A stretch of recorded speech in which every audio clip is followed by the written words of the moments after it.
बेगमगंज से हमारे संवाददाता भरत सिंह की रिपोर्ट। भाजपा के लोग झूठे विकास के वायदों पर वोट मांगते हैं। पटेल कांग्रेस की बैठक में शामिल हुए लोकसभा प्रत्याशी। मैं एक छोटा सा कार्यकर्ता हूं, पार्टी ने मुझे विदिशा लोकसभा से उम्मीदवार बनाया है। मैं अकेला कुछ नहीं कर सकता हूं, आप सबको मिलकर बूथ स्तर, ब्लॉक स्तर, जिला स्तर पर आपको जिम्मेदारी संभालना है।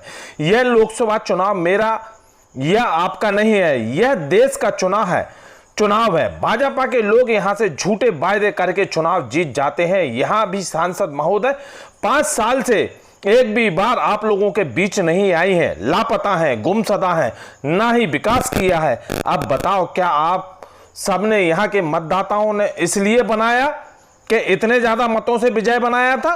उक्त उद्गार विदिशा लोकसभा से कांग्रेस के प्रत्याशी शैलेंद्र पटेल ने व्यक्त किए। उन्होंने कहा है कि पूर्व मुख्यमंत्री शिवराज सिंह चौहान तो स्वयं ही विधानसभा बुदनी में ही उलझे हैं।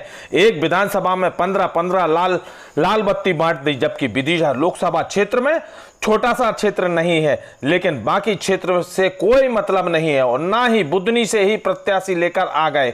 जो व्यक्ति कभी कोई चुनाव ना लड़ा हो, जनता की समस्याओं को लेकर सड़क पर ना उतरा हो, अब उसका निर्णय भी आपको ही करना है।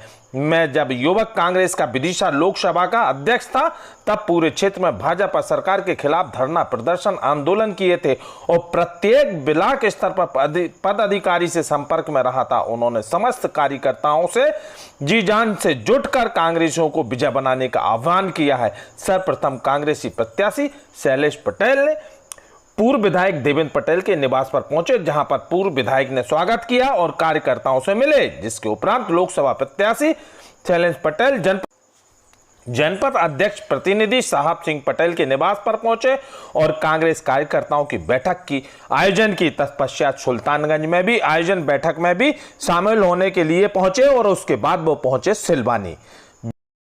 वो इस छल के लिए आज जो छल हुआ है उसके बदले रहने के लिए तैयार है। और कहीं ना कहीं आज आम आदमी में ये बात है कि हम ऐसे व्यक्ति को चुने जो हमारे बीच का। भारतीय जनता पार्टी की जो नुमाइंदगी जिन्होंने की थी हमारी सुषमा स्वराज जी ने, अगर किसी कारण से वो नहीं आ रही थी तो उनके बदले किसी और को होना था। किसका दोष है? ये भारतीय जनता पार्टी का दोष है और इसलिए उन्होंने अपनी जागीर समझ रखी है, ये तो हमारी जागीर है। लेकिन प्रजातंत्र में कोई जागीरदार नहीं होता है। जागीरदार जिसके पास एक वोट होता है उसकी भी वही वैल्यू होती है, चाहे वो गरीब हो चाहे अमीर हो। और आज आम मतदाता इस बात को बदलने के लिए तैयार है। तो जी, बड़ा क्षेत्र है लोकसभा क्षेत्र, आपने तैयारी भी की है। मनावर से हमारे संवाददाता कलीम खान की रिपोर्ट। कुक्षी में फ्लैग मार्च निकाला। आगामी लोकसभा चुनाव को दृष्टिगत रखते हुए कुक्षी के प्रमुख मार्गों से सीआईएसएफ के फ्लैग मार्च निकाला। फ्लैग मार्च के माध्यम से लोगों में चुनाव प्रक्रिया में निर्भय और निडर होकर भाग लेते हुए लोकतंत्र को मजबूत करने के प्रमुख उद्देश्य से फ्लैग मार्च पुलिस थाने से प्रारंभ होकर बस स्टैंड पर समाप्त हुआ। फ्लैग मार्च में स्थानीय पुलिस थाना स्टाफ के अतिरिक्त सुरक्षा कर्मियों ने भाग लिया। यह प्रभावशाली फ्लैग मार्च नागरिकों को लिए जिज्ञासा का विषय बना रहा। मनावर से हमारे संवाददाता कलीम खान की रिपोर्ट।